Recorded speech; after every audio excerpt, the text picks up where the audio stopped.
ఏరు వ్యవస్థ ఈ రసాయనిక ఎరువులు ఏవైతే ఉన్నాయో నేల సారాన్ని చాలా వరకు తగ్గిస్తాయండి. మనకి వాతావరణ కాలుష్యం అయితే ఏంటి, క్యాన్సర్లు అయితే ఏంటి, వీటన్నిటికీ చాలా వాటికి కారణాలు ఏంటంటే మనం ఈ రసాయనిక ఎరువులు వాడడమే. సో దానికోసం మనకి ఏంటంటే ప్రత్యామ్నాయంగా రైతులు మంచి బెస్ట్ ఆప్షన్ అనేది పచ్చి రొట్టె ఎరువులు. చాలా మనం ట్రైనింగ్ ప్రోగ్రామ్స్ పెట్టి కానీ లేకపోతే మెథడ్ డెమాన్స్ట్రేషన్స్ చేసి కానీ ఇవన్నీ కూడా రైతుల క్షేత్ర దినోత్సవాలు చేసి ఇవన్నీ కూడా వాళ్ళకి అలవాటు చేయడం జరుగుతుంది.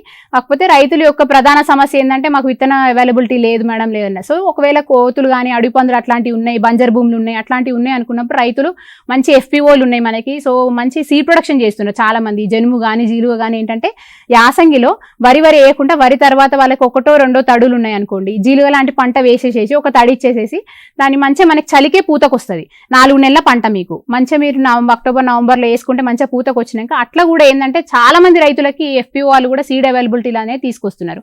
సో మీకు కోతులు అడవి పందులు అట్లాంటి సమస్యలు ఉన్నాయి, మేము వేరే పంట వేయలేము అనుకుంటే ఇది బెస్ట్ ఆప్షన్ అన్నమాట. విత్తనానికి కూడా వేసుకోవచ్చు.